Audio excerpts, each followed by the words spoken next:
अरे यार पता ना आज हमार कोच के मूड के का हो गइल बा। हाँ आज तो हमको ज्यादा ही परेशान करत रहली। हाँ हमनी स्कूल के सबसे बेहतरीन चीयर लीडर्स बानी, पता ना उनका का हो गइल। तोनी के पता बा हम का सुननी, ओकर बॉयफ्रेंड के साथ झगड़ा हो गइल बा, यही से वो गुस्सा में देखा रहली। दोस्त लोग, हम तो चाहते हैं कि ओकर बॉयफ्रेंड के बीच में सब कुछ ठीक हो जाए। हाँ काहे कि आज वो बहुत गुस्सा में रहली। हाँ आज वो हमनी पे कितना चिल्लावत रहली। कि हमके बात समझ में नहीं आयल कि हर बार तू टॉयलेट में हमारी बात सुने खातिर आवेलू।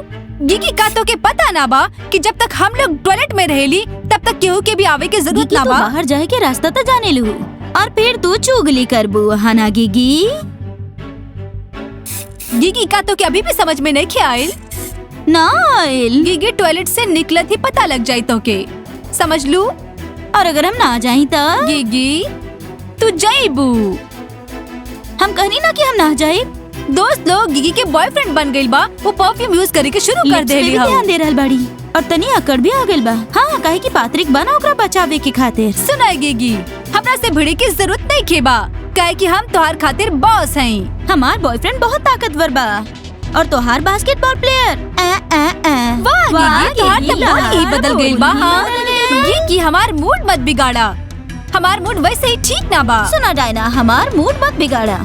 ओह हम तो भूल ही गए नी, तारा से ना हो पाई।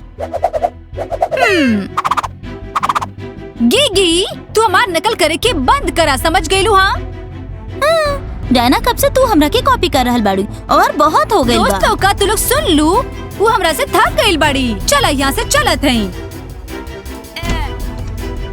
चीयर लीडर्स के ऐसे भागावल जाला। तो तारा चाहिए का फिर से लड़ाई करे के बा?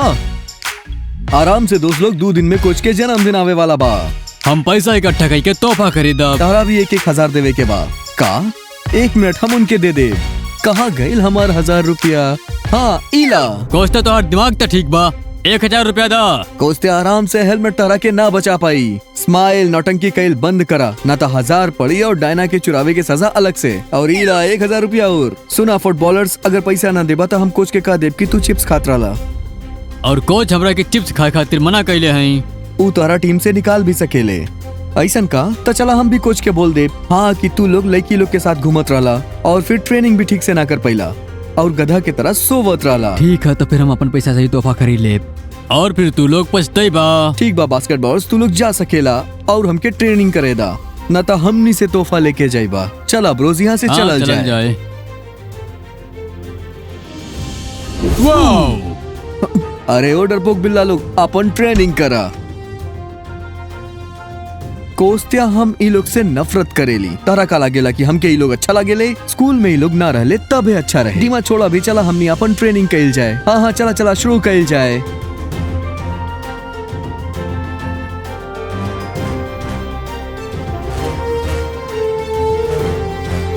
अरे मर्श, हमके लगा था कि हमारे के लेके सीरियस बानी। किस्मत वाली बाड़ू। मर्शा जल्दी करा। का तू किस कैलू? ना अभी त ना, लेकिन अर्त्यम के बर्थडे पार्टी पे हो ही जाई। हाँ हमरा के लागेला हम काला बाल वाला अर्त्यम के डेट कर रही। अरे मर्शा, तोहार पेट कुछ ज्यादा ही खराब लग रहा बा। अरे और कितना टाइम लागी? जल्दी करा। का भइल, चिल्ला का रहल बड़ा? अरे तू लोग कब से बात कर रहा बाड़ू? बाहर निकले के बा कि ना? अरे तू लोग अंदर इतना देर से का बात कर रहा बाड़ू? तू लोग दिमाग से पैदल बाड़ा का? हाँ कुछ ना हमरा के। अरे चला दूसरा रेस्टरूम यूज चलो। अरे मर्शा, अर्त्यम के लागे कि हम ऐसा कैले हई। ओकरा से हमरा कोनो फर्क ना पड़ेला कि उ लोग का सोचेले। ए लड़की लोग भी ऐसे क्यों करेला का भला? चला हमने दूसरा रेस्टोरेंट ढूंढ चला लिया है। तू अभी हमरा के प्यार करेला? हाँ हम अभियो करत हई। हमार खुशबू कैसन लागल? बहुत ही बढ़िया। लिप ग्लॉस पसंद आयल? बहुत पसंद आयल। वैसे तू हमरा के कौन सा तोहफा देवे वाला बा? ओ याद आ गइल, ई तोहरा खातिर। ब्रेसलेट। हाँ ये बहुत अच्छा लग रहा बा। गिगी तू ऐसे पहनो कि केहू न देख सके। काहे पात्रे? हम तो ऐसे पहनब कि सबके दिखे, सबके जलाइब हम। हो सके तो एकरा के ना पहना। बाकी काहे पात्रे? ई ब्रेसलेट हमरा के लॉकर के पास गिरल मिलल रहे। तोहार मतलब का बा पात्रे? तू ये गिरल वाला ब्रेसलेट लाके हमरा के दे देला ताकि सबके लगे कि हम चुरेले बानी। ना गिगी, बाकी स्कूल में ना पहना। देखा पात्रिक, हमरा के ऐसा तोहफा ना चाहिए, तू हमरा के नया खरीद के दे दिहा। ठीक है गिगी, लेकिन हमारा औकात नहीं है ऐसा ब्रेसलेट खरीदे के। लेकिन फिर भी कोनो बात ना पात्रिक, सस्ता भी चली, बस तोहफा तोहार होखे। अरे यार, आज के दिन बहुत बहुत बहुत बेकार रहल। हाँ, बात तो बिल्कुल सही बा। आज हमार घर में सुतल जाए, आइडिया अच्छा आइडिया बा। तो बहुत ही हाँ, चला अच्छा बा। हमार घर पे हाँ, सुतल जाए। चला हमार घर पे चला। सुतल हई। हाँ, बहुत ही अच्छा आइडिया। हम रिलैक्स हो जाए। हाँ, चला। वो फुटबॉल प्लेयर्स तो हमारा दिमाग ही खराब करके रखले बाड़े। ये लोग के कुछ करे के दोनों पड़ी। बात ना, हम अपन पैसा से तोहफा खरीद ले, सब ठीक हो जाए। ठीक बा। और लड़की लोग कैसन बाड़ू? ओ ब्रवास की, ओ स्माइल, कैसन बाड़ा तू? हाँ, हमनी की कोच के 2 दिन के बाद जन्मदिन बा, लेकिन तोहफा खातिर पैसा ना इकट्ठा कर पाता नहीं। अब हम लोग हमनी के पैसा से ही तोहफा देवे वाला आज है। हमार मूड अच्छा ना बा। हाँ, हमार कोच भी हमके बहुत सुनाइलस और बहुत बुरा तरह से सुनाइलस। देखा, फिर से उहे बा। हम थक चुकल बानी। अरे स्माइल, इतना चिंता मत करा, सब ठीक हो जाई। और आज हम लोग हमार घर पे सुते खातिर जा रहल हई। अच्छा, हमनी भी आ सकेली? हाँ लाला, हमनी के भी बुला ला। ना लड़का लोग ना, सिर्फ लड़की लोग, सिर्फ लड़की लोग। हाँ हाँ, बिल्कुल सही। ये लोग हमार घर पे बाड़े, मतलब कोनो भी लड़का ना आ सकेला। वैसे दोस्त लोग अपसेट होवे की जरूरत ना बा। एकर बाद हम अपन घर पे पार्टी रखब, तब तू लोग आ सकेला। हाँ डायना, का? हे भगवान स्माइल, हमार ब्रेसलेट खो गइल। हाँ, अच्छा तो डायना, तू हमार सिर्फ इतना ही परवाह करेलू, हमार तोहफा ना संभाल पैलू। लेकिन डायना वो कहाँ खो गइल? हाँ, शायद ट्रेनिंग की जगह या लॉकर रूम या रेस्ट रूम में।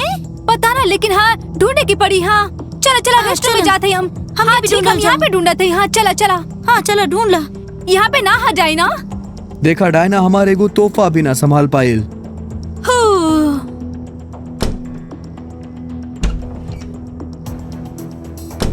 डायना कहीं पे ना मिलल। हाँ यहाँ ना, पता हमके भी कहीं ना मिलल। दोस्तों के एजा भी नहीं खे, हम हर जगह ढूंढनी, बाकी हमरा के कहीं ना मिलल। अरे दोस्त लोग, स्माइल हमके आज ही देले रहे और हम खो देनी ओकरा के। हाँ, तो लड़की लोग केहू के मिलल का? नीचे भी ना रहे। नहीं के स्माइल अब तक नहीं खे मिलल हा, और हम जानबूझ के नहीं खे घुमैले हई। शायद लॉक खुला रह गइल हो ओकर। डायना तू सोचा, आज तू कहाँ कहाँ गइल रहलू? हाँ सोचा। हमरा के लागल बा वो गिर गए होखी और शायद केहू चुरा ले होखी। हाँ चला, क्लास में जाके पूछल जाओ, शायद केहू के मिलल होखे। डायना, आशा करतानी के मिल जाई, ना तो हमके बहुत दर्द हुई। ब्रेसलेट बहुत महंगा रहे। चला स्माइल, क्लास में चलते हैं और ढूंढत हई। अब हम समझ गए नहीं कि हमरा पास एगो बॉयफ्रेंड बा और सब हमरा से जले ले, है ना पात्रिक? हाँ गिगी, बकवास कइल बंद करा। और हमार पास भी बॉयफ्रेंड बाड़ा। आरत्याम, जूली, हमसे दूर रहल करा। मोर्शा तू देखला, आरतम के लग रहल बाकी वो हम रहली। वो तो हर प्रॉब्लम बा जूली, तू देखा। बस तू दोनों वहाँ रह लेकर, मतलब तू दोनों ही उकरा के बिगड़ ले बा। चला चला दोस्त लोग, सब लोग अपन जेब दिखावा।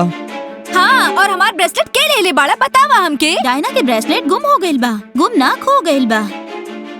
हाय लाला, लेकिन एकरा में से ही केकरो के मिलल बाई। तो जल्दी तोरा सबके पास जे जे हो दिखावा। हाँ तू लोग के दिमाग तो ठीक बा, हम अपन गर्लफ्रेंड के ब्रेसलेट देले रहनी और तू लोग ओकरा के चुरा लेला। स्माइल, आराम से, गलती तो हमारी रहल ना। सुन लेनी, अब हमनी के भी बात सुना। हमनी कोनो छोट बच्चा ना बानी। हम सब बड़े हो गए बानी। और दूसर, अपन महंगा चीज के दिखावा कइल बंद करा।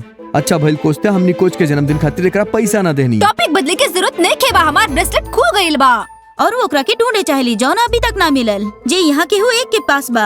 ऐसे स्कूल से तक गायब नहीं कर सकेला। ठीक है, अब ढूंढल शुरू कइल जाए। कोच ते तोरा पास का बा बतावा।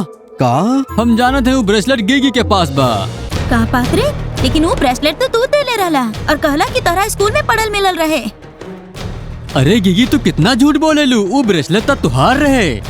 बस बहुत हो गइल पात्रिक, अब हम तारा के छोड़ा तानी। ठीक है गिगी, ई रहल तुहार ब्रेसलेट। अच्छा गिगी, तो ब्रेसलेट तू चुरे ले रहलू। लावा ब्रेसलेट वापस करा। इला डायना, शुक्रिया स्माइल। अब एकरा कोई मत ना, तो हम तोरा के और तोहफा ना दे। ठीक बा स्माइल, अब हम संभाल के रखब, लेकिन ये चुराइले के रहे। हाँ उहे होई जेकरा चोरी के आदत होई। दोस्त लोग, लेकिन ये हम ना पात्रिक चुरे ले रहे, ये ओकरा के ही ग्राउंड फ्लोर के लॉकर के पास पड़ल मिलल रहे। सच बोला तानी हम। तोरा के सीक्रेट रखल बिल्कुल ना आवेला। अब लड़े के कोनो फायदा ना बा, काहे कि हमके ब्रेसलेट मिल चुकल बा। तो चला दोस्त लोग, हमार घर सुते खातिर जाता नहीं। हाँ ठीक है, हाँ, चला चला, चला। हाँ ठीक बा, वाह, चला, आज चला। रात सब के सब एक साथ बितावे वाला बाड़े। चला बच्चा लोग, हम लोग चलत हैं, फिर मिलब। चला स्माइल।